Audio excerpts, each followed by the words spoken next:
केंद्रीय जलशक्ती मंत्री CR पाटील यांच्या उपस्थितीत धुळे शहरात सहकार संवाद बैठक संपन्न। बैठकीतून भाजपा उमेदवारांना निवडून देण्याचा निर्धार।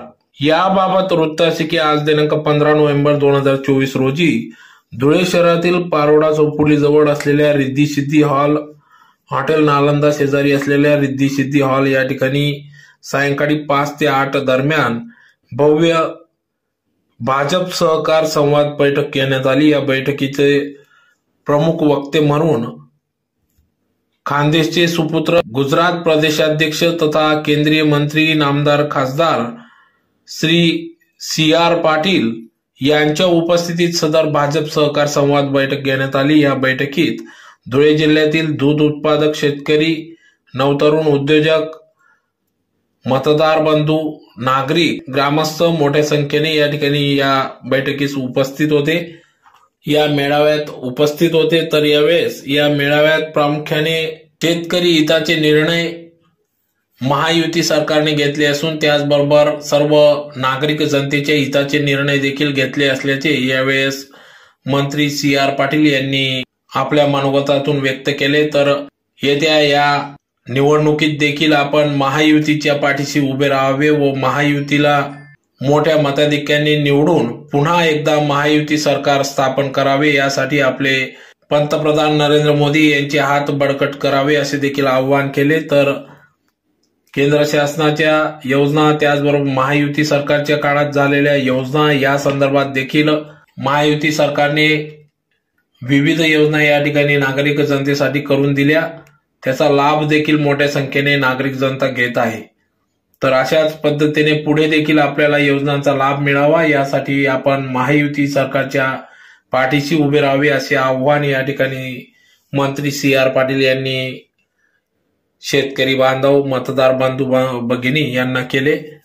तर यासोबतच आपल्या पाण्यासंदर्भात काही अडीअडचणी असतील त्या संदर्भात मी नेहमीच आपल्यासाठी कार्यतत्पर राहील असा देखील विश्वास त्यांनी या ठिकाणी व्यक्त केला। तर त्यांचे आगमन झाले त्यावेळेस या ठिकाणी अतिशय ढोल ताशांच्या गजरात भव्य असे स्वागत करण्यात आले, त्याचबरोबर फुलांची उधळण, पुष्पवृष्टी करत या ठिकाणी स्वागत करण्यात आले। या प्रसंगी या कार्यक्रमाप्रसंगी या ठिकाणी महामंत्री चौधरी, ज्येष्ठ नेते सुभाषदादा देवरे, जिल्हाध्यक्ष बबन चौधरी, बाळासाहेब रावण बदाने, जिल्हा परिषद माजी अध्यक्ष बाळासाहेब बदाने, जिल्हा परिषद अध्यक्ष धरतीताई देवरे, निखिलजी देवरे, तालुका अध्यक्ष देवेंद्र पाटील आदी सर्व मान्यवर पदाधिकाऱ्यांच्या उपस्थितीत, तसेच बोरकुंडचे डेअरी प्रमुख मोहन माधवराव बदाने, भाजप प्रदेश महामंत्री, राज्य प्रकोष्ठ तथा भाजपा जिल्हा प्रसिद्धी प्रमुख जितूभाऊ जैन बम, माधवराव पाटील, रावसाहेब पाटील, पिंटू शेठ वाणी, भूषण पाटील, दर्शन आहिरे आदी सर्व पदाधिकारी या ठिकाणी उपस्थित होते। तर मोठ्या संख्येने शेतकरी वर्ग, युवक वर्ग, त्याचबरोबर मतदार बंधू भगिनी या ठिकाणी मोठ्या संख्येने उपस्थित होते। तर येत्या निवडणुकीत राम बदाने ग्रामीण मधून तर शहर भागातून अनुप अग्रवाल यांना मोठ्या मताधिक्याने निवडून आणू असा निर्धार मतदार बंधू भगिनींनी घेतला असून याबाबत अधिक माहिती माजी जिल्हा परिषद अध्यक्ष बाळासाहेब बदाने व बोरकुंड प्रथम लोकनियुक्त सरपंच बाळासाहेब बदाने यांनी आपली प्रतिक्रिया व्यक्त केली।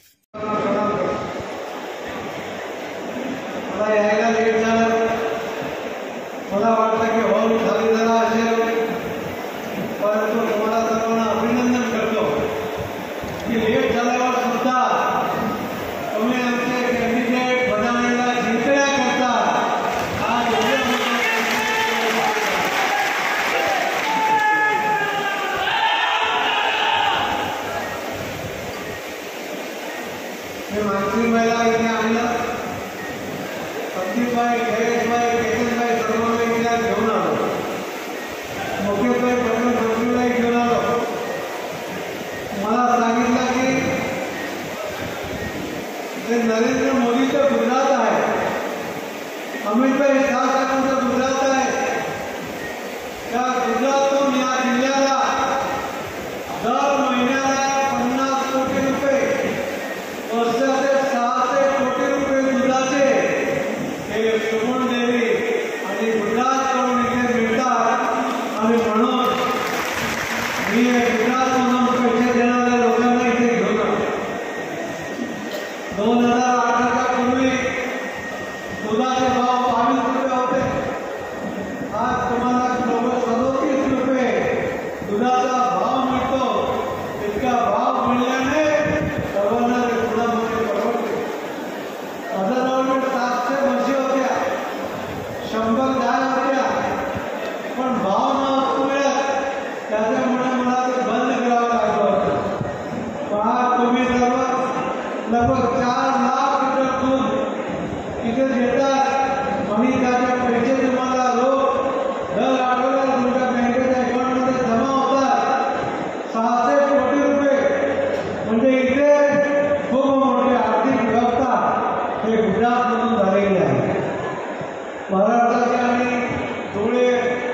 टाकळी, नाशिक या विस्तारातून जो भाजीपाला सुरतला येतो, त्याच्यामुळे सुरत कॉर्पोरेशन, सुरत APMC मार्केटमधून जवळजवळ 150 कोटी रुपये हे दर महिन्याला या सर्व जिल्ह्यामध्ये जातात आणि त्याचे चेअरमॅन आमचे आमदार श्री सचिनभाई देसाई हे बी आज इथे आलेले आहेत. एवढा मोठा आर्थिक सहकार मला गुजरातकडून मिळतो हे घेतो. मला तुम्हाला सांगायचं आहे की गुजरातचं सहकारी क्षेत्र त्याच्यामध्ये प्रामाणिकपणे पारदर्शकपणे काम होते. जे मोदी साहेबांची योजना आहे त्याच्यामुळे तिथे सर्व जे संस्था आहेत 350 मधून 349 संस्थावर भारतीय जनता पार्टीचा अध्यक्ष तिथे बसलेला आहे आणि 349 संस्थावर बसलेला चेअरमॅन तो पारदर्शक लोकांसाठी काम करतात. त्याच्यामुळे त्यांना खूप आर्थिक समृद्धी मिळालेली आहे. तुम्हाला जर असाच पारदर्शक वहिवाट महाराष्ट्रामध्ये पाहिजे असेल तर नरेंद्र मोदी साहेबांच्या लिडरशिपमध्ये महाराष्ट्रामध्ये पण भारतीय जनता पार्टी आणि युतीची सरकार झाली पाहिजे. हे तुम्हाला संकल्प करायला हवा अशी मला तुम्हापासून विनंती आहे. घरी घरी टॉयलेटची व्यवस्था केली. 2014 मध्ये जेव्हा लाभ केल्यावर त्यांनी टॉयलेटसाठी बोलले तेव्हा काँग्रेसने टीका केली होती की प्रधानमंत्री लाभ केल्यावरून टॉयलेटची गोष्ट करत आहेत. पण मोदी साहेब एक रणनीती आहे आणि जर 2047 मध्ये विकसित भारत बनवायचा असेल तर सर्वांच्या घरामध्ये टॉयलेट असायला पाहिजे. त्या टॉयलेटने काय झालं, ज्या महिलांना टॉयलेट घरी नसल्यामुळे बाहेर जावं लागत होतं शौचक्रिया करण्याकरता, त्यांना संध्याकाळ व्हायची वाट पाहत होते, अंधार होईल तेव्हा ते जाऊ शकत होते आणि तिथे त्यांचा सुरक्षेचा प्रश्न पण येत होता. मोदी साहेबांनी या भगिनींना घरोघर टॉयलेट बनवून त्यांना सुरक्षित करण्याचं खूप मोठं काम ते नरेंद्र मोदी साहेबांनी केलं. ते काँग्रेसने 70 वर्षामध्ये सुधारणा केली. मुलं शौचक्रिया करता बाहेर जात होते, त्याच्यामुळे त्यांना डायरिया रोग होत होता. WHOचा रिपोर्ट आहे की 2014 ते 2019 5 वर्षामध्ये जे मुलं बाहेर शौचाला जात होते त्याच्यामध्ये कमी आली. त्याच्यामुळे दर वर्षाला 60,000 5 वर्षामध्ये 3 लाख मुलं जे त्यांची मृत्यू होत होती त्याच्यामध्ये त्यांना वाचले. एवढं मोठं काम पण ते टॉयलेट घरी बनवले त्याच्यामुळे झाले. विकसित भारत बनवण्याकरता दुसरं महत्वाचं काम केलं, हर घर नल तर नल से जल हे योजना त्यांनी अंमली केली. या योजनेमुळे ज्या भगिनी 2 किलोमीटर 3 किलोमीटर पाणी घ्यायला जात होती त्यांना जाऊन येऊन अख्ख्या देशामध्ये या भगिनींना 5.5 करोड घंटे 5.5 कोटी घंटे त्यांचे रोज हे पाणी आणण्यासाठी जात होते. आज जो त्यांच्याजवळ टाईम वाचला ते आपल्या मुलांकडे ध्यान देतात, त्यांच्या ऍक्टिव्हिटीकडे ध्यान देतात आणि आर्थिक उपार्जनासाठी पण ते काही ना काही काम करतात. त्याच्यामुळे त्यांना खूप मोठा फायदा झालेला. जे लहान मुलं होते किंवा जे घरी पाणी पिणारे लोक होते, बाहेरचं पाणी जे अशुद्ध पाणी होतं त्यांना बिमारी लागत होती. WHOचा रिपोर्ट आहे, मोदी साहेबांचा सरकारचा रिपोर्ट नाही पण WHOचा रिपोर्ट आहे की त्याच्यामुळे ते पाणी शुद्ध पाणी घरामध्ये मिळालं. त्याच्यामुळे दरवर्षी 8.5 लाख करोड रुपये आरोग्यामध्ये खर्च होत होते. केंद्र सरकारचे, राज्य सरकारचे आणि लोकांचे स्वतःचे पैसे खर्च होते. ते पैसे वाचले आणि ते काम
की आमचा किसान, आमचा शेतकरी जो आम्हाला धान्य पुरवतो, जो आमची भूक मिळवतो, त्याला तकलीफ आहे, त्याची जबाबदारी नरेंद्र मोदीची सरकारने घेतली. त्याला पीक मागण्याने, पीक अडचणीने, मध्ये कोणी दलाल नाही, कोणी अधिकारी नाही, द्यायचा नाही. सीधा तुमच्या बँकेच्या खात्यामध्ये पैसे जमा होतात. भ्रष्टाचार मुक्त शासन कसं असते ते आपल्याला तिथे दिसतं. सरकार बनवायची चिंता सांगा मला. भाजपची सरकार पाहिजे की काँग्रेसची सरकार पाहिजे? भाजपची सरकार पाहिजे असेल तर तुम्हाला मतदान करावं लागेल. आणि मतदान फक्त करायचं नाही, घरातील सर्व वोटर्स त्यांचं मतदान पण सकाळी 8 वाजता झालं पाहिजे. तुमच्या मोहल्ल्याचे लोक त्यांचं मतदान, त्याचा 5 दिवस अजून बाकी आहे.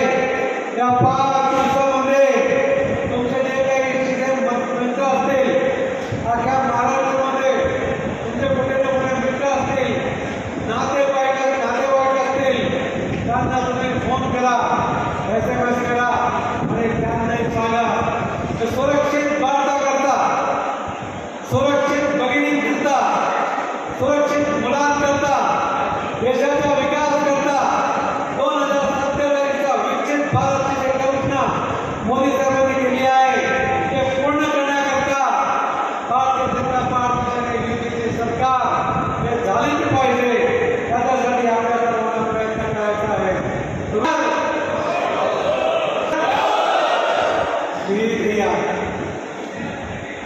लोक येतात, तिथे योजना चालू आहे, तिथे करा, तिथे अटकलेला आहे, आता कुठे अटकणार नाही आहे ना. तुमचे प्रोजेक्ट पूर्ण झाले नाही, त्याच्यामुळे या पिकाला पाणी मिळालं नाही, त्याच्यामुळे इथे बागेत करता येत नाही.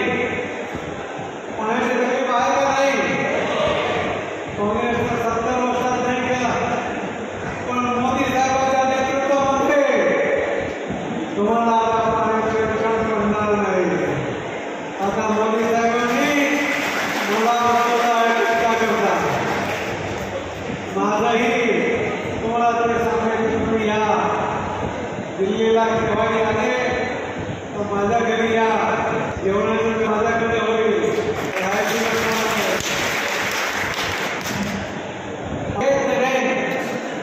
मोदी साहेबांनी 2021 मध्ये रेंजचा कार्यक्रम योजना जाहीर केली होती.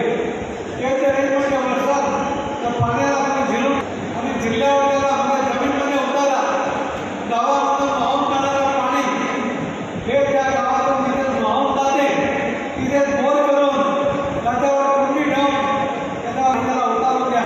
बोर पाणी काढण्याकरता नाही करायचं आहे, पाणी उतारण्याकरता करायचं आहे. आणि त्याच्यामुळे तुम्ही शेतात पाणी वाहून बाहेर जाते, तिथे तुम्ही बोर पाणी उतारण्याकरता करा, परिणाम होईल. गावातलं पाणी गावात आणि शेतातलं पाणी शेतात मोदी साहेबांचं आहे. आणि तो पूर्ण करण्याकरता तुम्ही दुधात मोठं घेऊन चालतोय. दुधामध्ये 80,000 करोड त्याचं कमिटमेंट आम्हाला मिळालं आहे.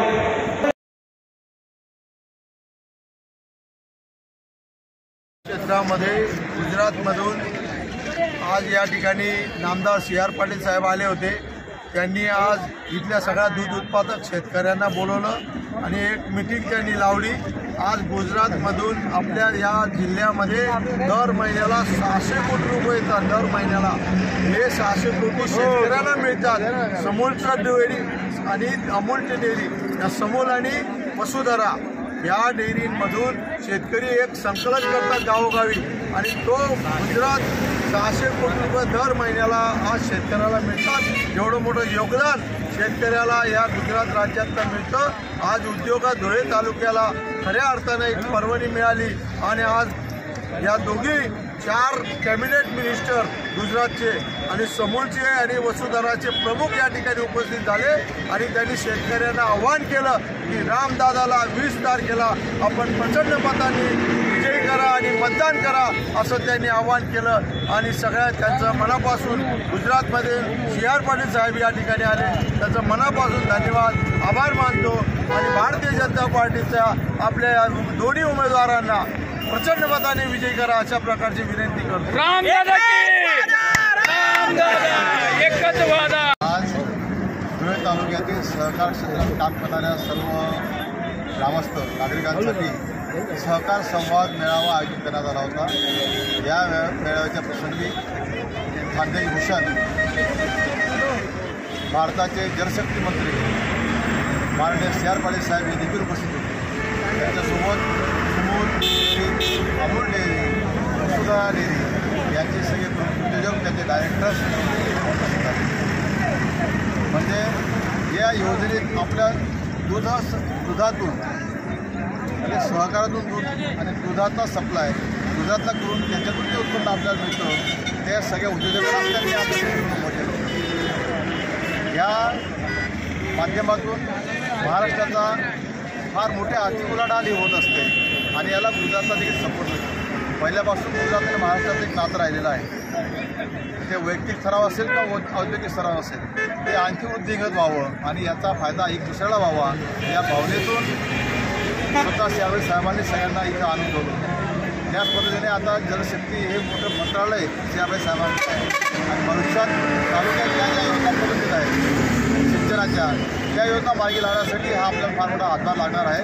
त्यांनी कसं आपल्याला कमिटमेंट दिलेलं आहे, शब्द दिलेला आहे की हे सगळी निवडणूक प्रक्रिया पार पडल्यानंतर व सरकार रिफॉर्म झाल्यानंतर पुढच्या येणाऱ्या काळामध्ये आपले जे विषय प्रलंबित आहेत सिंचनाचे ते आवर्जून ते मार्गी लावते असं त्यांनी आश्वासन दिलेलं आहे। आणि म्हणून या सगळ्या गोष्टी जर आपल्याला पुढे घडून आणायचे असतील आणि तुमच्या आपले सिंचनाचे विषय देखील मार्गी लावायचे असतील तर आपल्याला महाराष्ट्रामध्ये भाजपा महायुती सरकार आणणं बंधनकारक आहे आणि त्यासाठी रामदादांना धुळे ग्रामीणमधून आणि माननीय अनुपयांना धुळे शहरामधून विजयी करून घेण्याचं गरजेचं आहे।